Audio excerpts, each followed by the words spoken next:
تو کہنے لگی آپ کیا کھائیں گے؟ تو میں نے کہا نہ میں کھاؤں گا نہ تو کھائے گی، مہمان جو نبی پاک کا ہے۔ کہا اچھا، اب ذرا تجویز دیکھو میاں بیوی کی سوجھی آپس میں۔ کہتے ہیں کھانا لگا دینا، کیونکہ ایک آدھ بندے کا کھانا ہے۔ اپنی غربتوں کا ہر جگہ اظہار کرنا، رونا رونا، یہ دیکھو غربت کیسے چھپائی جا رہی ہے۔ اس کو کہا نہیں کہ چل تو تھوڑا رحم کھا، تو آیا ہے تو تھوڑا رحم کھا، یہ نہیں کہا اٹھ کے نا تو کھانا رکھنا اور اٹھ کے نا چراغ ٹھیک کرنے کے بہانے بجھا دینا۔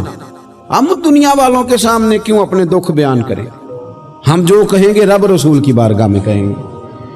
تو نا چراغ ٹھیک کرنے کے بہانے، اہلیہ اٹھی کھانا دینے کے بعد چراغ ٹھیک کرنے کے بہانے بجھا دیا۔ خامد بھی ہاتھ چلاتے رہے، بیوی کبھی برتن رکھتی کبھی اٹھاتی، پتہ چلے کہ کھانا کھا رہے ہیں، کھانا کھایا جا رہا ہے۔ کہتے ہیں مہمان پیٹ بھر کے کھانا کھا گیا۔ یہ کام ہوا رات کے اندھیرے میں، اس وقت ہوا جب چراغ بھی بند تھا، اس وقت ہوا جب کوئی دیکھنے والا نہیں تھا، کسی پڑوسی کو بھی خبر نہیں تھی۔ فرماتے ہیں صبح کے اجالے میں اس مہمان کو لے کے مسجد نبوی میں نے قدم رکھا تو نبی کریم نے فرمایا رات جو تم نے کام کیا ہے نا، اسے دیکھ کے میرا رب بڑا مسکرایا ہے، اللہ بڑا مسکرایا ہے۔ اللہ تر دامنی پہ شیخ ہماری نہ جائیے، ہم دامن نہ چھوڑ دیں تو فرشتے وضو کریں۔ یہ شان ہے صحابہ کی۔ نبی کریم علیہ السلام نے فرمایا رب رات مسکرایا تیرا یہ انداز دیکھ کے، اور اس نے قرآن نازل کیا وَيُؤْثِرُونَ عَلَىٰ أَنفُسِهِمْ وَلَوْ كَانَ بِهِمْ خَصَاصَةٌ۔ کچھ لوگ وہ ہیں جنہیں بڑی بھی ضرورت ہو تو دوسروں پر اثار کر دیتے ہیں۔